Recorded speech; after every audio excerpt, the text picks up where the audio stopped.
The moment Prince George walked into that ceremony, jaws dropped because in one haunting instant, the world wasn't just seeing a 12-year-old boy, they were staring at the ghost of a king reborn. How does a 12-year-old boy carry the weight of a crown he hasn't yet worn, while still trying to live the life of an ordinary child? This weekend, under the glittering lights of London's Royal Albert Hall, Prince George stepped into a role that no one quite expected. And suddenly, the future of the British monarchy looked both familiar and startlingly new.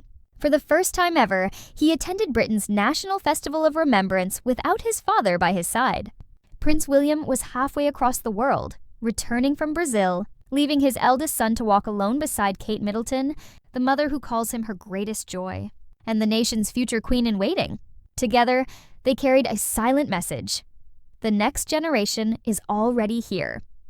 The moment he entered the hall, whispers rippled through the crowd. Not because he was nervous, he wasn't, but because of how eerily calm he looked. The crisp navy suit, the striped tie so precisely knotted, the polished black shoes gleaming under the lights. But it wasn't the outfit people noticed, it was the face.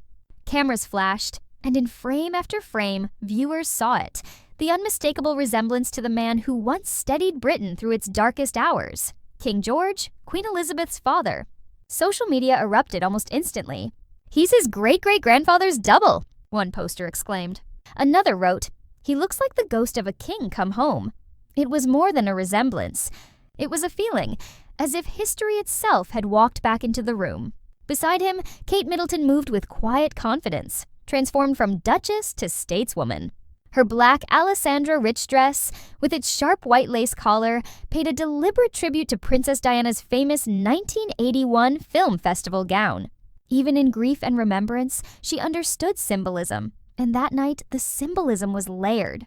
The late Queen's pearl earrings graced her ears, a silver thistle brooch rested on her chest, and the same crimson poppy that adorned her son's lapel tied their stories together across generations. Every detail whispered connection, past and present, mother and son, monarchs and memory. As the orchestra played and the lights dimmed, the cameras lingered on George. He didn't fidget. He didn't look away. For someone not yet a teenager, his stillness had gravity. It was the kind of composure that can't be taught. It's inherited, earned through the stories told at bedtime, and the lessons absorbed without realizing it. That was the true significance of the evening.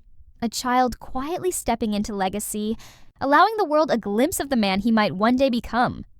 Yet Kate's smile hid something only she and William truly understand. The deliberate balancing act shaping George's life behind palace walls. Unlike heirs before him, he has been given years of freedom before shouldering the truth of who he is. William once confided that he told his son about his destiny when George was around 7, because he wanted him to be old enough to understand that being born royal isn't a burden. It's a responsibility you learn to grow into. In William's words, duty can feel like a cage, but destiny can feel like a choice. It's a small but revolutionary shift, one that defines their entire approach to parenting. The Wales household isn't the gilded cage that raised previous monarchs. At Forest Lodge, their home near Windsor, there are no live-in staff echoing through empty halls. There's laughter, clutter, and a mother who still does the school run herself. George, Charlotte, and Louis go to the same school, wear muddy shoes, and argue over soccer teams like any siblings do. For all the pomp outsiders imagine, insiders describe their lives as charmingly ordinary.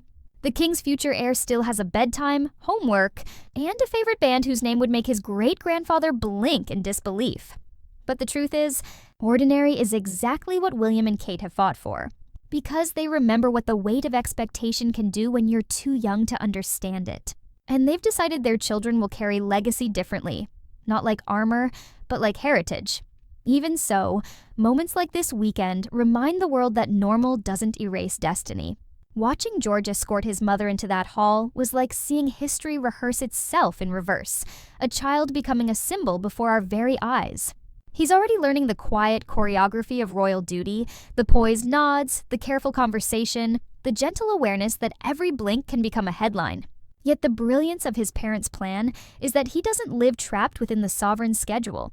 One day he's standing in remembrance beside his mother.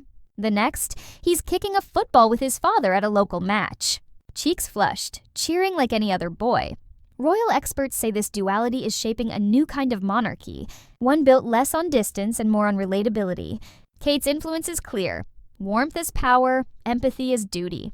The Middleton philosophy has quietly overtaken the Windsor machine. Family first, image second. That's why there are no tutors hidden away in royal quarters or silken ropes separating them from daily life. The future King of England picks his own breakfast cereal and carries his own backpack. Still, the echoes of royalty trail him everywhere. After the Festival of Remembrance, the photographs went viral not just because of how poised George looked, but because people couldn't believe how closely he resembled the lineage he'll someday inherit. And while fans spoke of fate, William and Kate simply smiled. They know that resemblance to a king doesn't make a monarch, character does. Behind closed doors, those lessons are already underway. George is beginning to accompany his parents to select events. Wimbledon, Trooping the Colour, the balcony at Buckingham Palace, but each one serves a purpose, to introduce him, slowly, to the rhythm of service.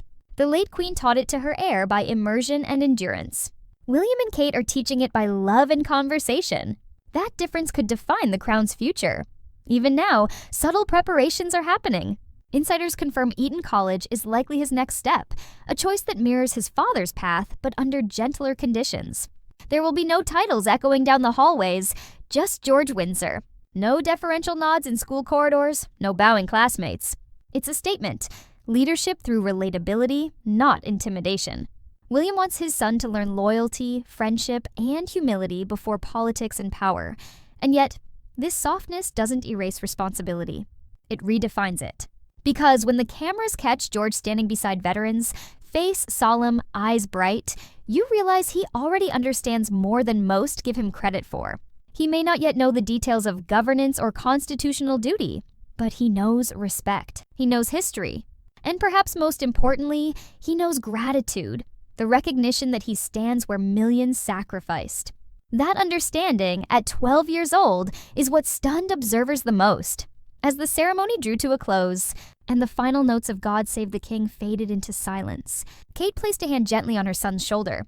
She didn't need to say anything. Both of them looked ahead, and for a heartbeat, it was as though the generations aligned, the ghosts of kings and queens past standing invisibly behind them, proud and watchful. When they exited the hall, rain glistened on the London streets, and people pressed forward, snapping photos not of a celebrity, but of legacy itself. A mother shaping the next sovereign with tenderness instead of protocol. It's easy to forget that beneath the titles, the palaces, and the centuries of tradition is still a family, a boy who likes to laugh, a mother who worries, a father who hopes his son won't inherit every burden he did. And yet, that night inside Royal Albert Hall, all those layers compressed into one defining moment, a glimpse of the future standing shoulder to shoulder with the past. Prince George didn't need to say a word. He just had to stand there and listen to the music, to the history, to the unspoken promise his name carries. Because in that one quiet night of remembrance, a nation saw exactly what its future would look like. Steady, thoughtful, a little nervous, and utterly human. And maybe that's the most powerful change of all. Not a boy born to rule, but a boy learning. One solemn evening at a time, how to lead.